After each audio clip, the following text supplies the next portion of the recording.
Ok, bonsoir messieurs. Shana Torah. Parce qu'en fait, je crois pas que ce soit lui dans ce chiot. Certains c'est lui déjà, mais d'autres non. Bezrat Hashem. Donc la paracha Bereshit, elle est passée un peu dommage.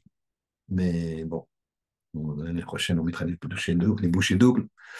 Et là, on attaque tout de suite Noach. El Toldat Noach, Noach, Ish Tzadik, Tamim Maya, Bedorotav, Et Elokim, Italech Noach. Voici les générations de Noach. Les générations de Noach, Toldot. Noach, Ish Tzadik, Tamim Aya Vedotav. C'était un homme sadique, juste, Tamim, pur. Tamim, ça veut dire intègre, Vedotav dans ses générations. Donc ici, on voit deux choses. On voit une chose que, et les Toldot Noach, voici la descendance de Noach, on aurait dû dire ses enfants. Shem, El Ham, et Yafet. Et on dit quoi? Noach, Ishadim, Tamim, Aya Vedotav. La descendance d'un homme, c'est bien sûr ses enfants. Mais la vraie descendance, c'est le nom qu'il laisse, c'est des actions qu'il laisse. Les enfants, ils ont comme tout le monde, ils ont un libre arbitre, même si leur père est un sadique. Ils ont sans doute plus de chances d'être dans le droit chemin, et encore, chacun il a ses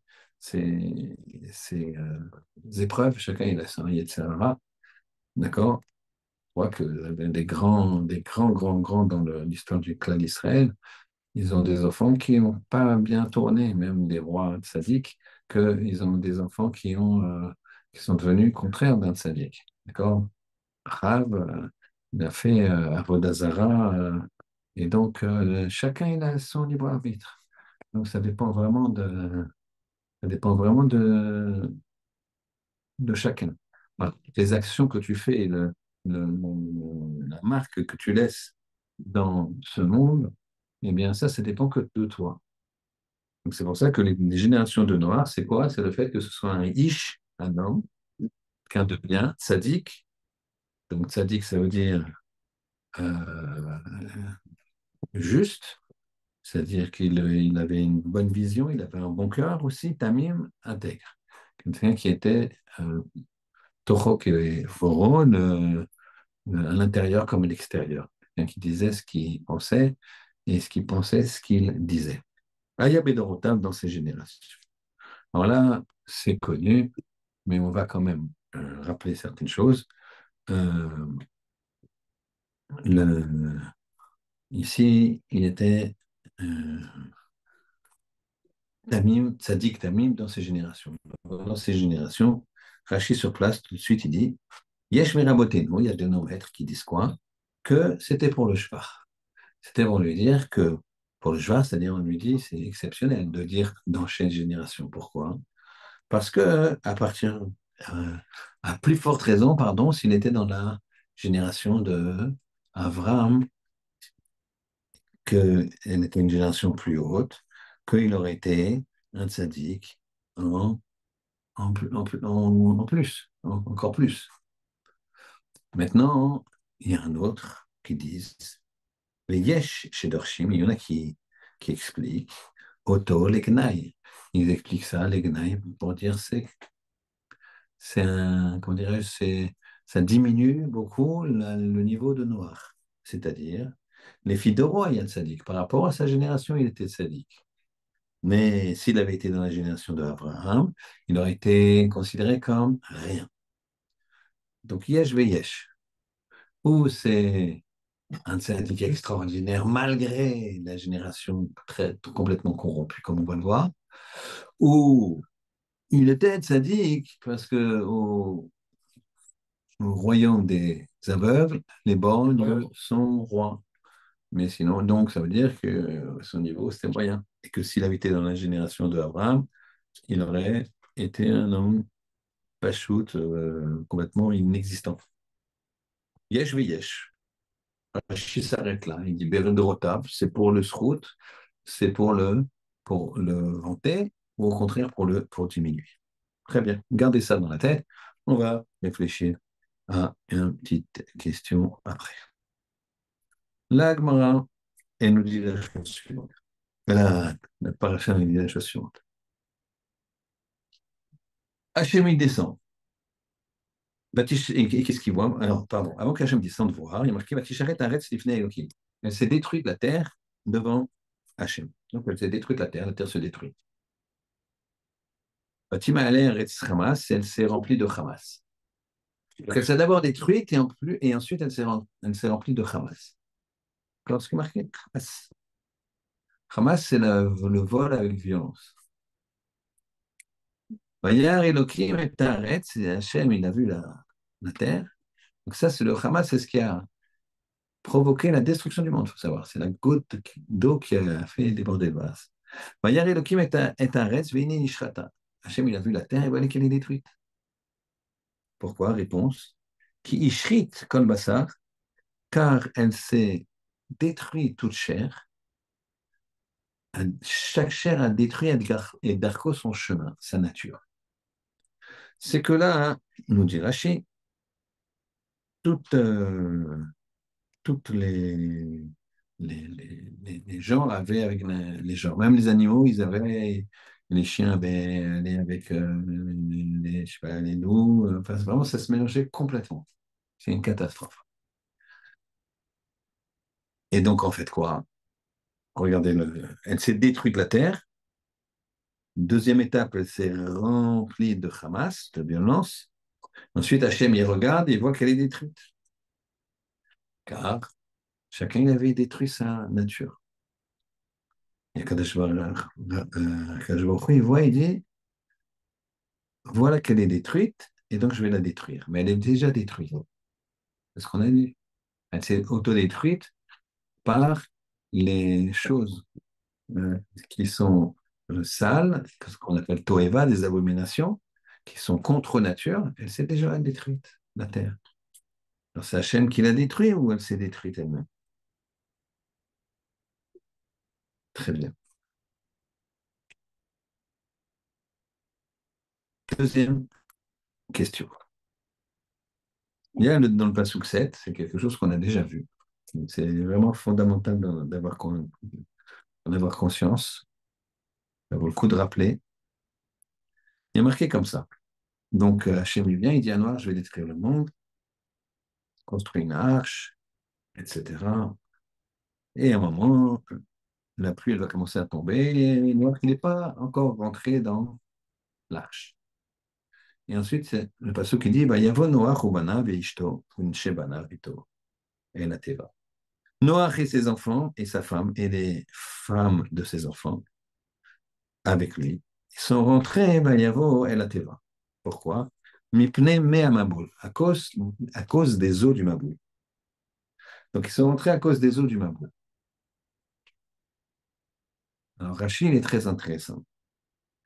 Rachid nous dit, Af Noach, là je le lis bien, il faut bien mémoriser. Af Noach, de même, Noach, Mikatne Amana Aya. Il faisait partie des gens qui avaient petite foi. Ma'amin veno ma'amin. Il croyait, il ne croyait pas. Chez Yavo Amaboul, que le Maboul, il allait venir. Mais là, Nichnas le Teva, il est rentré dans la Teva que Ad Shedachoko ou Amei, que jusqu'à ce que les eaux le poussent. Ça tombe, ça tombe, ça tombe, et il dit, il faut rentrer. C'est pour ça qu'il est marqué, il est rentré dans le Teva, mais il à Baboul. Donc, pourquoi il n'est pas rentré avant? Hachem, il dit, il va détruire le monde. N'attends pas que ça tombe. Tu rentres tranquillement, tu fermes tout bien, il t'attend, et de toute façon, ça va tomber. C'est Hachem qui l'a dit. Donc, pourquoi Mipna Maboul? Parce que Af Noir, Mikatne Amana, Aya. Il faisait partie des gens qui étaient Katne Amaya, qui avaient un Amana, une petite Emouna.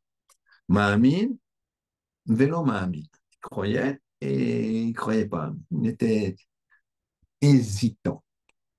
Donc ici, on dit que c'est un homme de très haut niveau ou de niveau plutôt médiocre? Oui, je crois. Plutôt médiocre.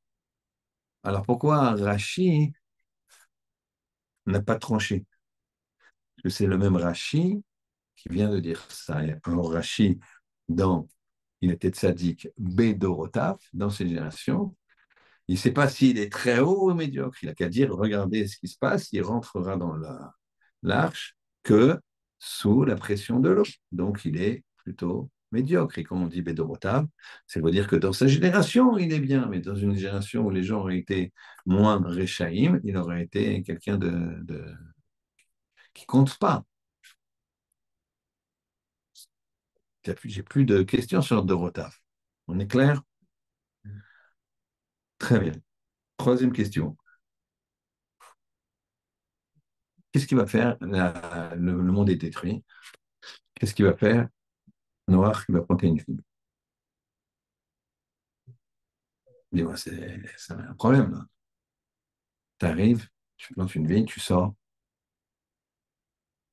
Après, je ne me rappelle plus, plusieurs mois dans l'arche.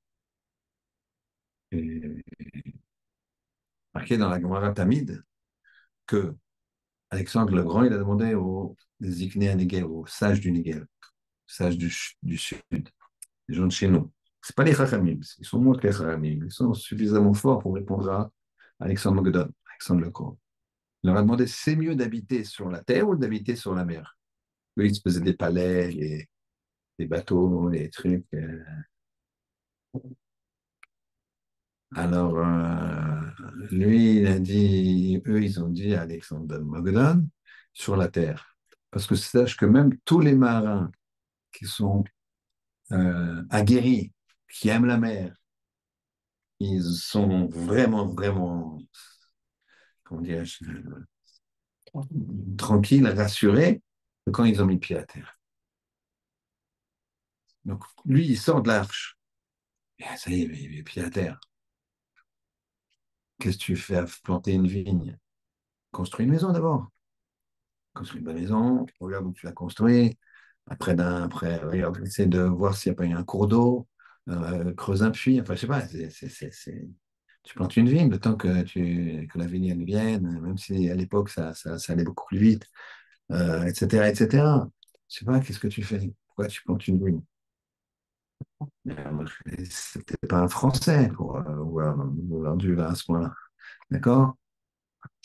Donc, très étonnant. Donc, on a trois questions. D'accord, d'accord, Bretagne? On a la première question. La Terre, elle s'est détruite toute seule, apparemment. Et après, Hachem il vient, il l'a détruit avec le déluge, mais c'est détruit. Deuxième question. Comment ça se fait que Rachid a un, un doute sur Bedorotav, que c'était un tzaddik Bedorotav, Noir, puisque plus loin, on voit que lui-même, David, Rachid, que Noach était quelqu'un qui avait une petite émouna, puisqu'il n'est rentré dans l'eau, que lorsque quoi, les eaux ont été très fortes et l'ont poussé. Troisième question, qu'est-ce qui fait Noach? Il descend, il plante une vigne. Qu'est-ce que tu fais? T'as pas autre chose à penser?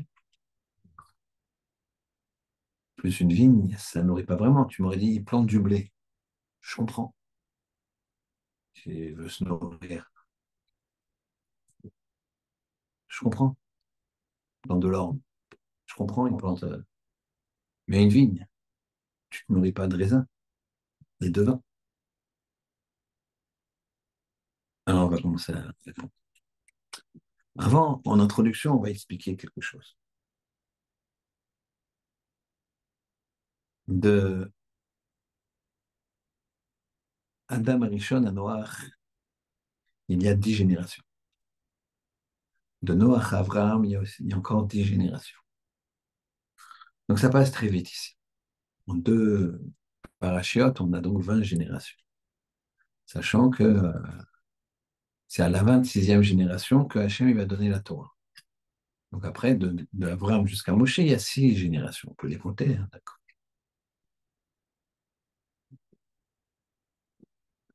Ici, dans Bereshit et dans Noach, il y a les grands principes de ce qu'est la vie. Les grands principes de la vie. Vous allez voir, à travers ça, il a planté une vigne. La terre, elle s'est détruite. Et après, Hachem l'a détruit. Bah, le ciel s'est détruit. Il a déjà détruit, quoi. Je comprends pas. On voit que c'est possible que la Terre se détruise elle-même. Il y a la couche d'ozone, et enfin, c'est les hommes qui détruisent. Mais on pourrait penser que la Terre, je sais pas. C'est pas ça la destruction. La destruction, c'est la pluie qui va. Et la pluie chaude. Un des principes de base ici qu'on apprend, un des principes de base qu'on apprend ici, c'est que Mida Ken Meged Mida. Vous avez un premier principe de base, que je n'ai pas pris tous les principes. Je n'ai pas pris celui-là dans un questionnement, mais on a Mida Ken Meged Mida. Pourquoi? Parce que la pluie, elle était bouillante. Pourquoi? Parce qu'ils ont fauté avec les mauvaises mœurs. Donc avec la semence qui est bouillante. Donc Hachem, Mida Ken Meged Mida, il a fait tomber de la pluie bouillante. D'accord? Et donc ça, c'est le principe. Kadosh Baruch Hu, il nous montre directement Mida Keneged Mida, que la plus grande des justices et la plus grande, comment dirais-je, droiture, entre guillemets, que Hachem nous montre dans son système, c'est que Mida Keneged Mida, ce qui tu fais, ça t'arrive. Alors des fois, tu ne comprends pas, parce que tu n'as pas vu où il y avait une faute. Des fois, tu ne comprends pas parce que tu penses que c'est bien ce que tu as fait, et c'est bien ce que tu as fait, mais à 4 jours, il ne te donne pas encore pour X et X raisons. C'est quand même plus compliqué que ça. Mais souvent, tu vois, si on analyse, mesure pour mesure. Et donc, si on agit, il y a un effet boomerang. Donc, ils ont mal agi avec la semence chaude, alors c'est tombé, et c'est des sources chaudes, bouillantes, attention, qui sont sorties de terre. Donc, oui, prendre le premier point. Premier point, c'est que la terre était détruite. Parce qu'effectivement, il faut bien comprendre à Bretagne que l'homme, on a vu dans la création de Bereshit, il a été créé de la terre. Donc la terre, c'est quelque chose qui se façonne, c'est quelque chose qui représente la matière.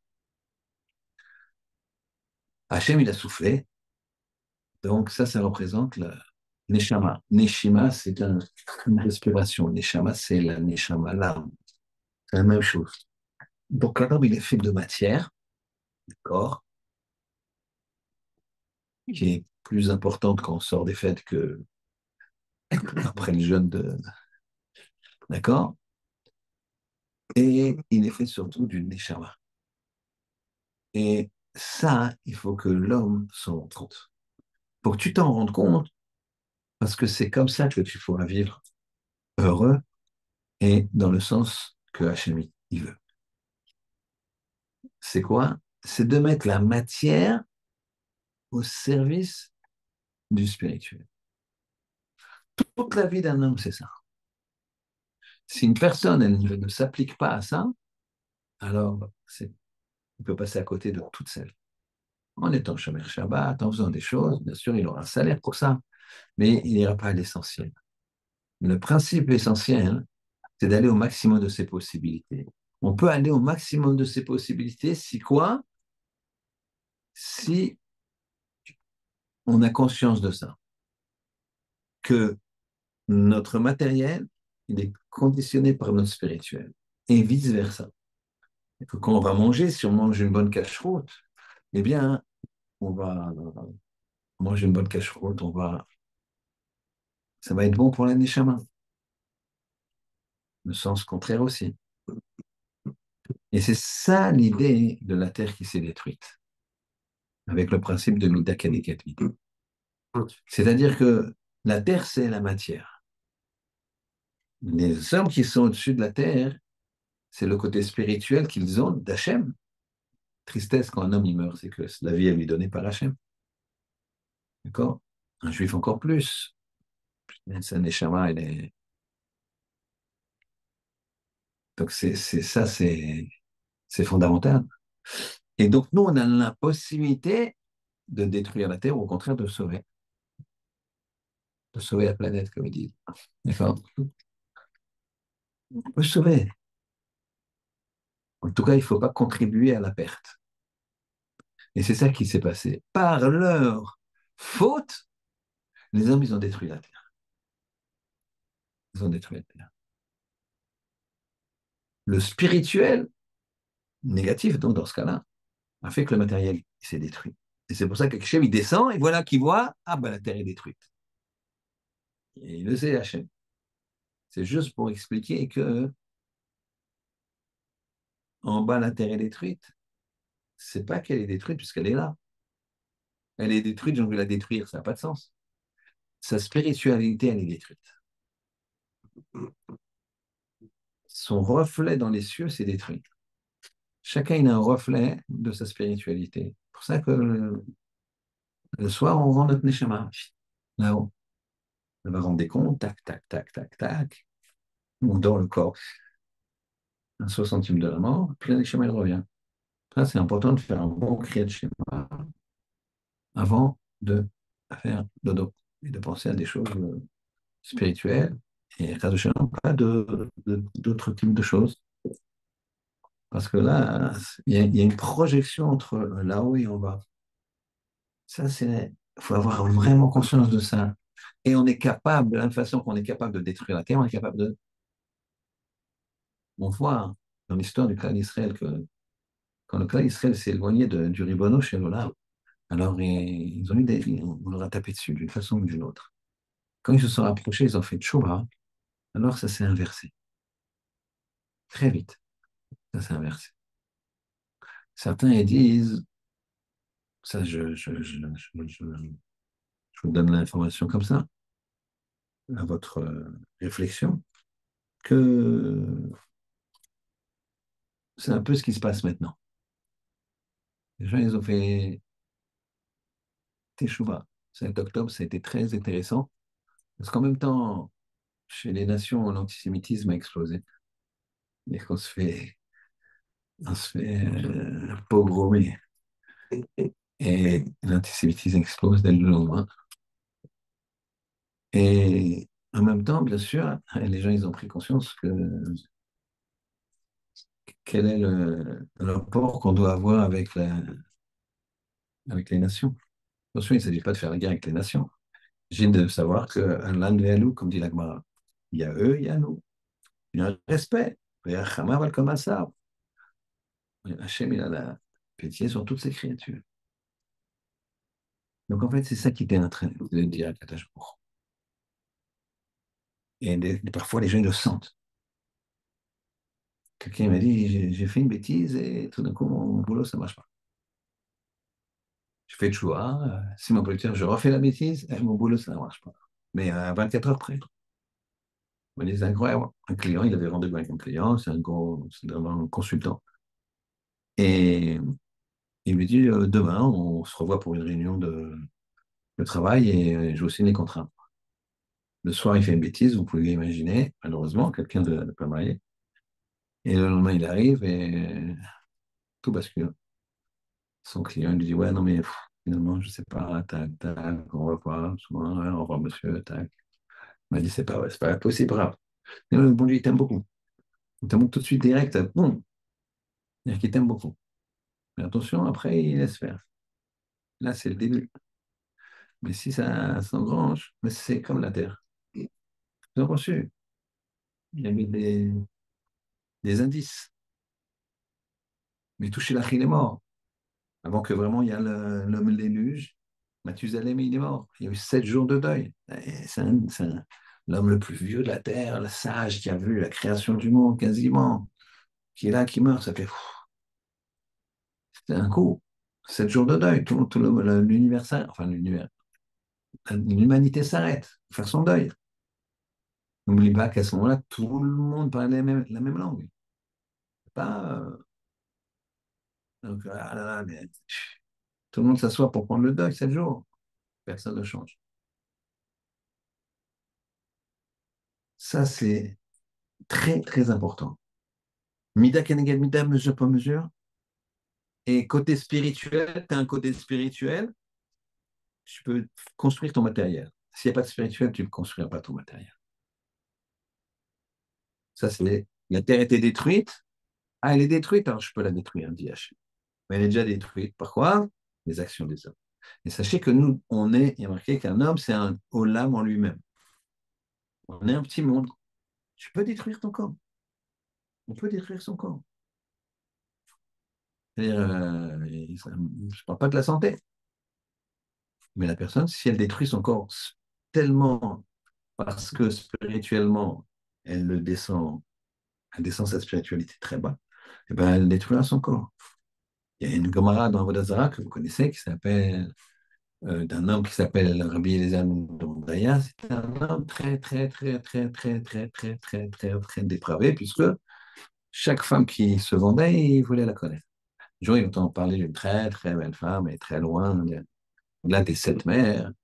Il demandait beaucoup d'argent, il vient, il économise, hop, il va, il fait le voyage, il va avec, et il se passe quelque chose qui fait que elle dit, mais tu vois, de même que le vent, il ne reviendra pas à sa place, toi, tu parles du vent qu'on fait quand on est dérangé. Elle dit, ce vent-là, il ne viendra pas à sa place, toi, tu ne feras pas de choix. Donc, c'est quel mépris, quelle grossièreté. Il lui dit, comment une femme comme ça me parle? Et ça lui fait un déclic. Et il dit, je veux faire tchouva. Il commence à pleurer, pleurer, pleurer. Il s'adresse aux cieux. Il s'adresse aux cieux, il dit, cieux, s'il vous plaît, aidez-moi, aidez-moi. Je vois que les portes, elles ne s'ouvrent pas, aidez-moi. Et celui dit, tu sais quoi, nous, on nous a dit que c'est 6 000 ans, 7 000 ans peut-être. 8, d'après certains Rishonim. Donc, nous, on se tient carreau, on garde nos prières pour nous. On veut... Ça, c'est les cieux. Ils se retournent vers la terre, ils disent, la terre, prie pour moi, la terre, même argument. Non, 6, 7 000 ans, on essaie de vivre plus longtemps, on va voir, on va se débrouiller au fond. La mer, pareil. On dit, bon, alors ça veut dire que ça dépend que de moi. Alors il met la tête entre les jambes, il se prie comme ça, il pleure, pleure, il pleure, il pleure, il pleure, il fait tchoua, tchoua, tchoua. Des heures et des heures, peut-être des jours, je ne sais pas. C'est pas marqué là-bas, il faut aller voir. Et tout d'un coup, ça neshama, elle s'en va. Donc il a réussi à se purifier, enfin faire tchouva, donc nettoyer la crasse autour de sa neshama, qui fait que quand la neshama elle a vu qu'elle est dans un corps comme ça, alors elle ne peut pas supporter. Hein. Parce qu'avant, au départ, elle est enfouie. Quand on fait une faute, la neshama, imaginez, tu as, une belle balle blanche, d'accord, ou, un, ou un diamant bien clair, et tout d'un coup, tu as, de la boue comme ça, une faute, paf, tu envoies de la boue comme ça, clac, ça, ça assombrit. Elle perd un peu son éclat. Tac, encore une fois. La chenard, paf. Une mauvaise action, paf. Puis après, il y a la. C'est plus de la boue, c'est. Et lui, c'était énorme. Elle était enfouie, enfouie, enfouie. Et, à force de faire chou, il pleure, il pleure. Ça enlève, ça, elle se nettoie, elle se nettoie. Une fois qu'elle peut éclairer, elle ne peut pas rester dans un corps comme ça. Elle s'en fout. Mais la Gemara dit qu'il y a une batte-colle qui est sortie, une voix du ciel qui est sortie, qui a dit Rabbi Eliezer ben Dourdaya yesh lo chelek leolam haba. Mezouman leolam haba. C'est pas yesh lo chelek. Mezouman leolam haba. Il est invité au leolam haba. Alors les Talmidim de Rabbi, je crois, ils ont dit à leur maître ah, qu'il soit invité au leolam haba. C'est-à-dire qu'il ne passe pas par la case on peut comprendre, parce que mourir, faire sortir sa neshama de tchouva, c'est pas n'importe qui, il s'est pas donné un coup de couteau. Il s'est nettoyé, nettoyé, pleuré, tchouva, c'est tout inimaginable. On peut comprendre, mais pourquoi un rabbi? On l'appelle rabbi. Pas d'exagérer. Alors il a expliqué, il dit, un rabbi, c'est pas forcément quelqu'un qui ne compte pas un etc. Un rabbi, c'est quelqu'un qui montre un chemin. Quand quelqu'un il montre un chemin, ah, c'est un rabbi. D'accord? Il leur explique ça. Maintenant, d'autres commentateurs, ils demandent, mais s'il est capable de purifier sa neshama comme ça, alors pourquoi Hachem, lui, elle part sa neshama qui purifie son corps? Il dit ça, c'est pas possible.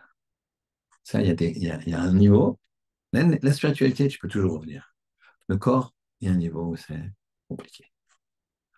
Donc, cette neshama, quand il l'a purifiée, elle peut purifier dans son corps. Il n'y a pas d'adéquation entre les deux.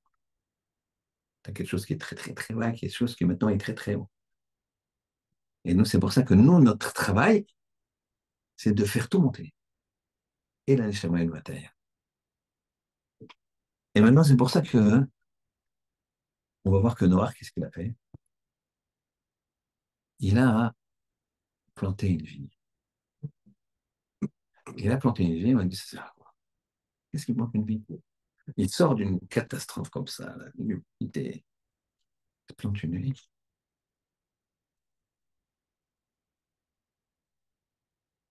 Et bien, ce qu'il a fait de planter une vigne, c'est pour montrer la chose suivante, pour montrer le côté spirituel, le côté matériel, que les deux, ils étaient imbriqués l'un dans l'autre. Vous savez que quand on fait Kiddush, Bezrat Hashem demain soir, on est tous à une belle table de Shabbat, et on va faire Kiddush. Boré Père Geffen, d'accord, Yom HaShishi, après on fait Boré Père Geffen, après on fait encore une bracha, et on a fini par Mikadesh, Hachabed. D'accord? Normalement, quand tu fais une bracha sur le vin, sur l'eau, tu fais Shakoni Abidoro et tu bois tout de suite. Pas attendre. Pas attendre. C'est important de ne pas attendre. Tu bois tout de suite. Il y a une question. Si, par exemple, tu veux des oranges, tu veux manger une orange, et tu as un panier, dans ce panier, tu as des pommes, devant toi, tu as des oranges plus loin. Si tu veux manger l'orange, prends-la d'abord dans la main. D'ailleurs, c'est mieux de prendre dans sa main droite l'aliment que tu veux manger ou la boisson que tu veux boire. Tu l'as bien dans la main droite, tu as bien analysé ce que c'est et tu fais la bracha. Maintenant, la personne, elle a fait Boré Periaet. Et sa main était comme ça. Donc maintenant, il va passer devant les oranges pour prendre les pommes qui sont plus loin. C'est pas bien. Puisqu'il a fait Boré Periaet, mais il avait l'intention de manger les pommes. Donc il va prendre les pommes. Mais c'est quand même une erreur d'avoir pas mis les pommes avant ou dans sa main droite ou plus proche. Ça s'appelle, il est passé devant une mitzvah. D'accord? Donc, normalement, pourquoi on fait Boré à Geffen? Et ensuite, on fait encore un petit paragraphe. Et ensuite, on finit Mekadesh Shabbat et on boit. Pourquoi dans les mariages? Mariage, qu'est-ce qu'on fait? On Boré à Geffen. Une autre bracha, Mekadesh, Amo Israël, Agede Choupa, Vekidoshin. Et ensuite, on donne à boire. Qu'est-ce que c'est cette histoire? Alors que si tu viens là, c'est des roches Chodesh, allez, c'est un peu de vin, Boré Geffen, hop, on boit. C'est pas Boré Geffen et on prend le portable, ça c'est normal. D'accord? Et non, pas du tout. Tu vois, qu'est-ce que c'est que ça? Eh bien, parce que c'est deux brachot différentes. La bracha que je fais quand je veux boire un bon vin, ou forcément un très bon, mais bon, de préférence, je veux boire, je fais Boré Geffen, ça s'appelle Birkat Anin. Une bracha de profit. Je veux profiter pour mon goût, pour ma santé, pour Birkat Anin. La bracha qu'on fait pour les kiddushin, ou que l'on fait pour donc le mariage qu'on a fait pour le Shabbat, le vendredi soir, eh bien c'est les Birkat HaMitzvot. On veut sanctifier le jour du Shabbat, alors on dit d'abord un Geffen, c'est-à-dire je me sers du vin, pas pour le boire. Il faudra que je le boive quand même. Mais c'est même pas évident, puisque le Messader Kiddushin, lui, l'homme qui marie, le Rav qui marie, il va faire la bracha, bon, le Geffen, il va faire l'autre bracha, Mekadet Shamu Israël Yidei Choba Kiddushin, il va la donner à boire. En général, on ne boit pas parce que le Khatan et la Kala, ils n'ont peut-être pas envie de boire du même verre que le Rav. D'accord? Donc, il n'y a pas besoin de boire. On a rendu Yotse le Khatan et la Kala, et ce support-là, ça s'appelle une Birkat HaMitzvot. C'est-à-dire c'est spirituel. Pourquoi il a planté la vigne noire? Parce qu'il dit, ben, j'ai compris maintenant ce qui se passe. Elle a été détruite, la terre, j'ai compris.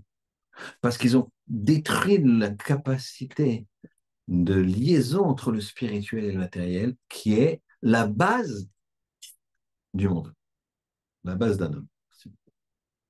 La base, de, la base, c'est-à-dire les fondements du monde, les fondements de la vie, c'est ça, c'est de faire une liaison la plus parfaite possible, une osmose la plus complète possible entre le spirituel et le matériel.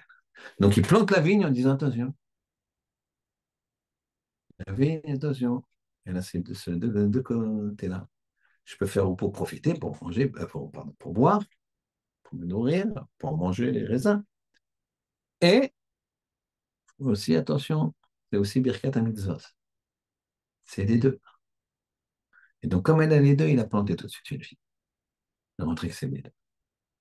On ne peut pas enlever son côté spirituel. Je dis maintenant, je m'occupe du matériel. Et on a fait des bonnes fêtes. Non, ça y est, c'est l'hiver, on peut manger ce qu'on veut, on peut faire ce qu'on veut, et on a froid, donc il faut se mettre au chaud. D'accord? Donc, on ne peut pas faire ça. Ça va ensemble. C'est ça la réussite d'un homme, c'est ça la vie d'un homme. Il y a un grand maître qui s'appelle Rav, c'est un homme d'affaires, qui est en plus un Talmid Chacham, qui s'appelait Wolfson, Rav Moshe Wolfson. Et ses enfants sont connus. Donc, Moshe Wolfson, c'est un homme très riche, américain. Et ils avaient avec un groupe d'hommes d'affaires américains, ils ont été voir une espèce de prince comme ça à Singapour, milliardaire. Là-bas, à Singapour, Chine, quand les gars ils sont milliardaires, il n'y a pas de. De toute façon, comme les Chinois, ils sont plus 1 milliard, 1 milliard, 2, 3, je sais pas, vous savez mieux que moi. Ben, c'est la même chose pour la richesse. Et donc, très, très, très, très riche, au point que ces milliardaires américains, ils sont bien moins riches que nous. Et donc, ils se préparent à pour les affaires, quelque chose de très, très, très, très, très important. Et ça met plusieurs semaines, voire des mois à être préparé. Et finalement, le rendez-vous avec ce riche, ce milliardaire chinois est prévu. Mais pour ça, hein, comme c'est un Chinois qui est un petit peu spécial, alors pendant une semaine, ils se sont formés par des spécialistes dans la communication, dans le comportement, comment il faut dire, comment il ne faut pas parler, donc pour vraiment voir que la réunion se passe bien. Très bien. Donc, ils préparent ça sérieusement, c'est très très sérieux, il y en a pour des centaines et des centaines de millions, plus, je sais pas, 1 milliard peut-être. Et voilà que le jour J arrive, et quand alors Moshe Wolfson est dans l'ascenseur, ils avaient chacun un interprète, personne.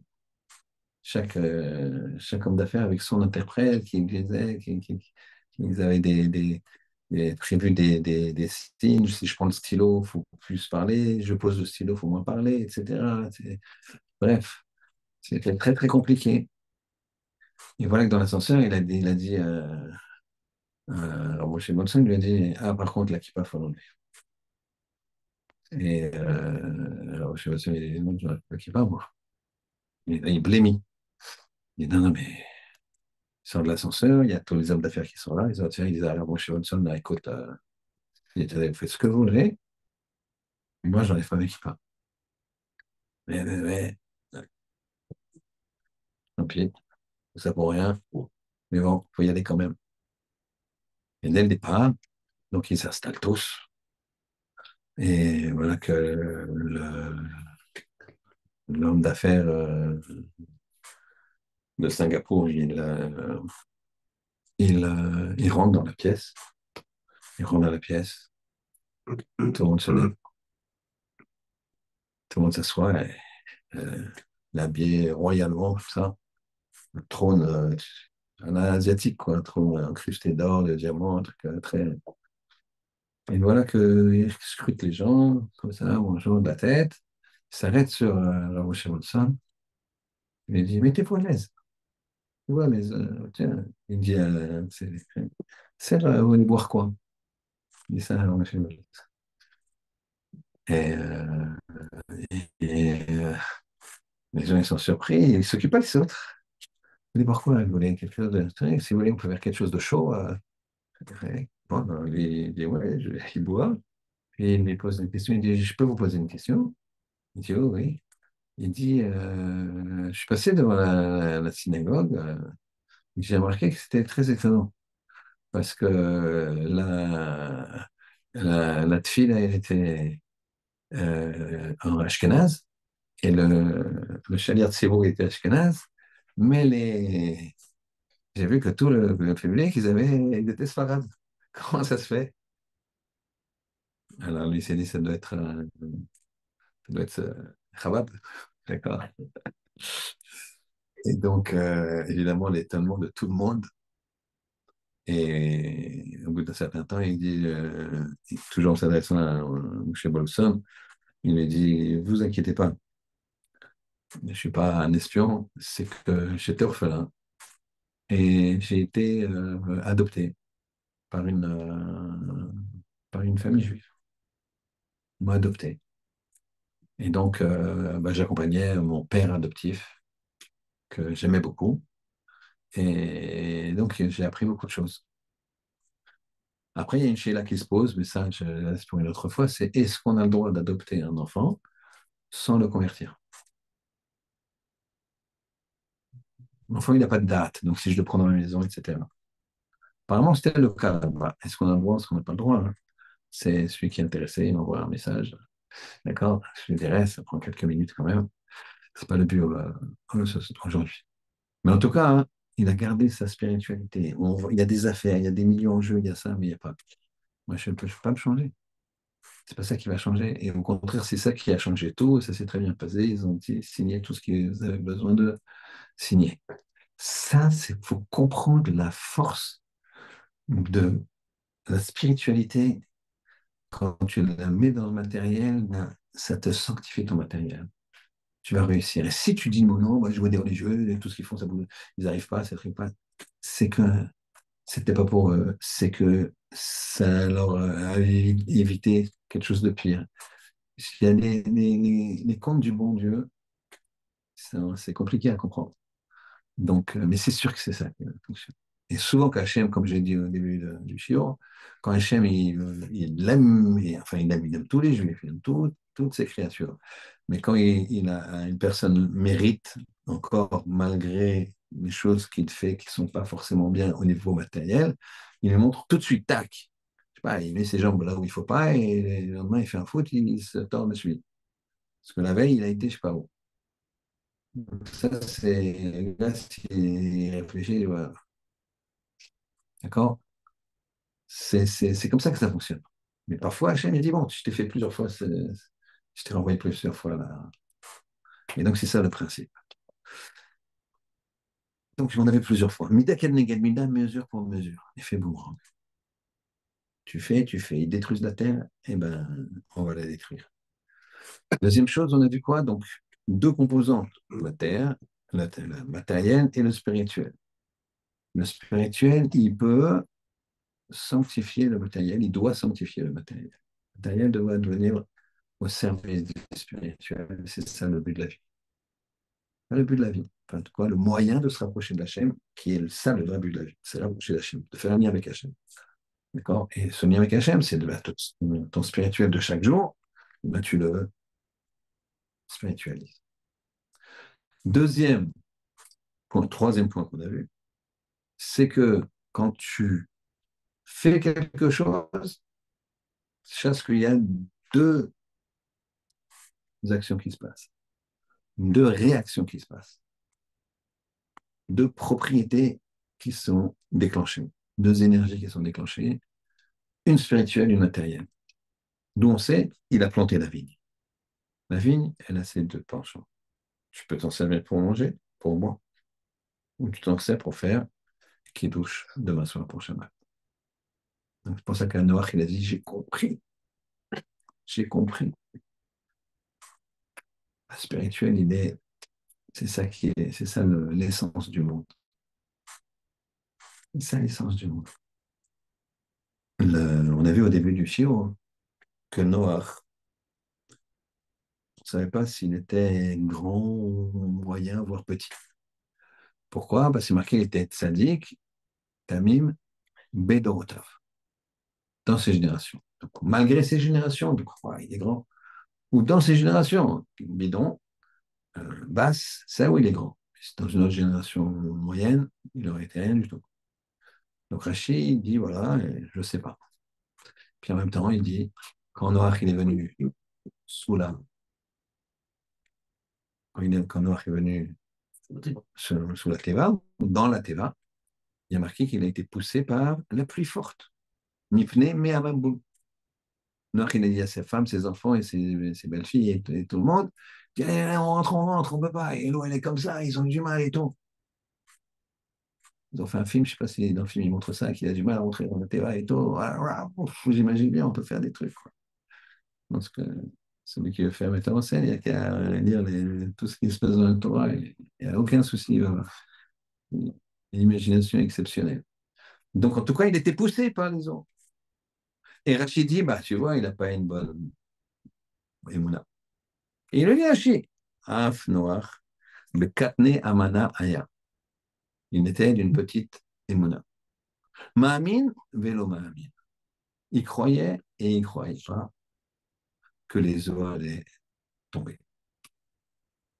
Alors, je ne sais pas pourquoi tu me dis là-bas, au début de la paracha, de Rotav, il était tzaddik dans ses générations, je ne sais pas comment c'est, c'est malgré ses générations, ou c'est dans ses générations, et donc il n'était pas il était bidon, mais dans ses générations, il était grand, parce que la génération était tellement basse. Non, il a dit, la génération était tellement basse qu'il est grand, mais sinon il n'aurait pas été, puisque tu vois, tu dis plus loin que c'était un Katneimuna, il faisait partie des Katneimuna. C'est-à-dire qu'on le met dans des groupes, quoi, en plus. On le met dans les groupes de ces gens-là qui vont mourir, qui n'ont pas mérité de vivre. Donc il faisait partie des gens qui ont une petite émouna. Mamine, vélo, mamine.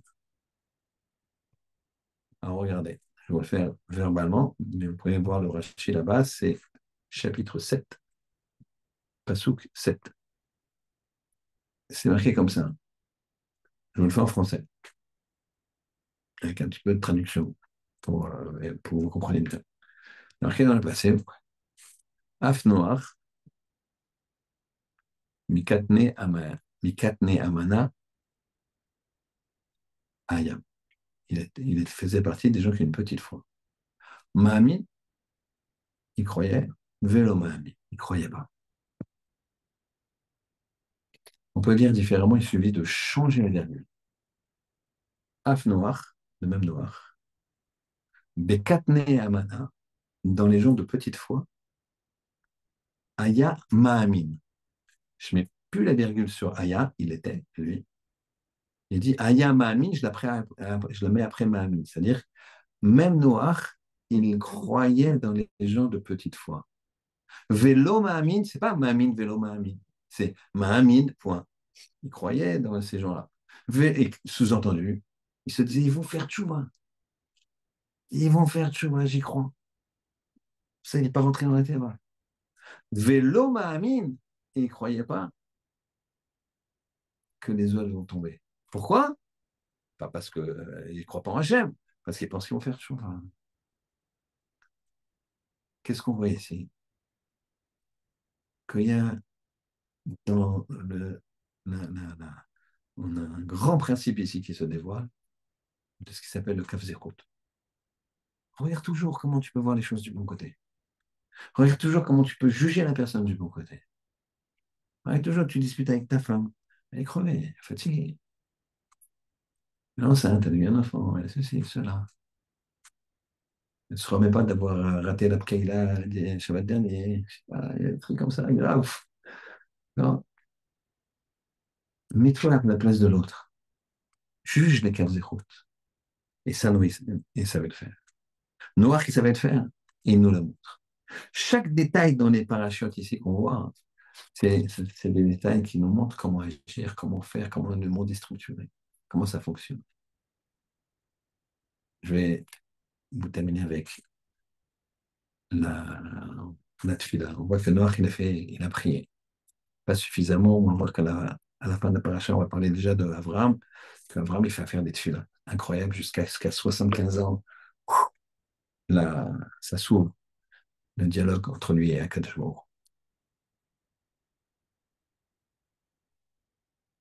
Hu. Il y a un, il y a un homme qui est nifta il n'y a pas longtemps, à 90 ans, je pense. Il s'appelait David Cohen, Rav David Cohen, Zecher Tzadik Mikadosh Libracha, Rosh Yeshiva de Porat Yosef. Je pense que beaucoup ils ont entendu. Il n'y a pas longtemps, il y a un an ou deux, même pas. Il faut savoir que c'était la Chevrota de Rav Ovadia Yosef. Quand Rav David Yosef il rentrait dans le bureau de Rav Ovadia, il se levait, Rav Ovadia. Et vice-versa. Mais vous voyez la grandeur. Ce Rav David Cohen, il avait un père qui s'appelait Rav Ephraim Cohen. Et donc, l'histoire qui s'est passée, il y a 70 ans, un truc comme ça, 80 ans peut-être, je ne sais pas, peut-être un peu moins. En tout cas, Rav Ephraim Cohen, c'était un Rav. Et à son époque, il y avait un des Gdoléadors qui s'appelait Rav Yehuda Tzadka. D'accord? Je vous donne les noms, même si à certains ça ne dit rien. Pour d'autres, c'est énorme. C'est des gens énormes.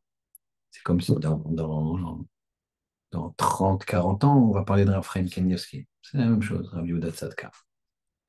Et un jour, ce Rav Ephraim Cohen, il dort. Et dans son rêve, il voit un homme extraordinaire qui lui dit, je suis Ben Ishraï, va immédiatement à l'hôpital à Wolfson ou je ne sais pas où, d'accord, voir à tel endroit, il y a Rav Yehuda Tzadka qui est entre la vie et la mort, va prier. Vite, vite, vite, vite, va prier, tu peux le sauver. 3 heures du matin. Alors, c'est l'époque où il n'y avait pas de téléphone, pas de trucs, pas d'internet, pas de réseau. T'imagines comment ils faisaient? Il faut par les réseaux sociaux, la tasse. Et donc, il n'y avait pas la communication comme ça. 3 heures du matin, à l'autre bout de Jérusalem, tu apprendras que quand à la chou, le matin, même pas, quoi. C'est l'information, il faut du temps pour que ça se diffuse. Donc, à 3 heures du matin, lui, il s'habille, il fonce à l'hôpital. Et là, il arrive, pleine nuit, et effectivement, Ravi Yehuda Tzadka il est entre la vie et la mort. Et sa famille, juste, les 3 enfants et sa femme, et des élèves qui sont là, qui prient, qui font Télim. Ils voient arriver avec Ephraim Cohen, ils se disent, qu'est-ce qu'il fait là? Qu'est-ce qu'il fait là? Et donc, qu'est-ce qu'il fait? Et il dit, ben Israël est venu au rêve, il m'a dit, voilà, va là-bas, et voilà, et lui, il n'est pas étonné, et apparemment, il devait rêver du Ben Israël de temps en temps, je sais pas. En tout cas, il n'avait pas de... Chacun ses rêves, hein, donc, mais bon, on n'a pas la même journée qu'il avait. Et donc, il prie, il prie, il prie, et ça marche. Au bout de quelques heures, ça va beaucoup mieux, et quelques jours plus tard, il est sorti. Après, on raconte ça à Rabbi Yehuda Tzadka. On lui raconte ce qui s'est passé. Et, et avant la tfila d'un vendredi soir, il est à l'Yeshiva, puis avec les élèves. Il monte sur son standard, il n'a pas l'habitude avant la tfila. En général, il fait la tfila, le fort après la tfila, ou après qu'il mangeait, etc. Là, avant de prier, avant de commencer à prier, il leur dit, regardez l'importance de la prière d'un homme. Le Ben Israël, il ne voulait pas que je meure. Il ne voulait pas que je meure, le Ben Israël.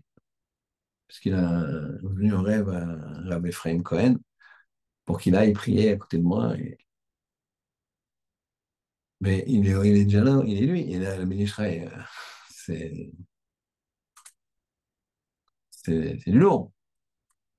En plus, il est pas loin du trône céleste, quoi. Pas loin. En tout cas, il est, oui, je pense le plus haut qu'on puisse pas aller. Enfin, ouais, je connais pas le chemin.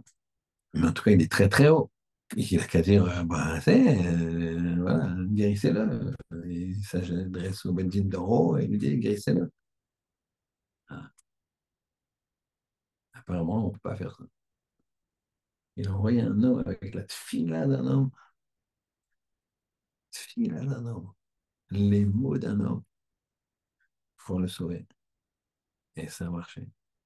Mais lui, donc ça veut dire qu'on est plus puissant ici que là-haut. Donc imagine l'importance de la tfila. C'est la même chose. Noir, quand il plante la vigne, et ça va déclencher, il y aura des brachot. Ces brachot, c'est comme une tefila. Tefila, c'est pas je demande, donne-moi de l'argent, donne-moi ceci, donne-moi cela. C'est sanctifier le nom de Dieu. Baruch, c'est tu es source de bénédiction. Quand tu dis ça, tu donnes au monde une énergie inimaginable. Tu te sanctifies ton corps. Quand tu dis Baruch Ata, tu vois des bons sushis. Tu penses pas au sushi d'abord. Tu penses à Baruch, tu es source de bénédiction, machin. Si je peux manger, si je peux avoir le goût, je peux avoir. Il n'y a pas si longtemps que ça, on n'avait pas le goût. Il y avait le Covid. Donc, c'est pas gratuit tout ça. Donc, Hachem, il fasse que qu'on comprenne. On les a en nom de ces mesures pour mesure. Hachem, c'est le plus grand cadeau qu'il puisse nous faire. C'est vas-y, agis, tu auras le résultat qui correspond à tes agissements. Des fois, c'est pas clair. Des fois, tu te trompes, tu penses que tu as bien agi, c'est pas le cas. Et donc, il ne faut pas mettre les choses en cause, mais c'est comme ça. Mida kan égal mida. Tes faits de matériel et de spirituel, ta recette pour te rapprocher d'Hachem et être heureux, c'est de spiritualiser ton matériel. C'est toi qui agis sur la matière par ta spiritualité et par ton comportement. Juger les caves des routes, il y a toujours une possibilité de changer la virgule. Tu pousses ta virgule, comme quand tu pousses la virgule pour Rachid. Tu prends la virgule, tu mets la virgule, tu la déplaces d'un mot, ça change tout. C'est-à-dire que ça veut dire qu'il faut avoir une ouverture d'esprit. Qu'il fasse qu'on puisse comprendre ça avec tous ces éléments-là, qu'on se rapproche de lui en étudiant la Torah, et que ce soit pour la réussite de toute la spiritualité du clan d'Israël qui en a besoin. Kol Tov. Shalom.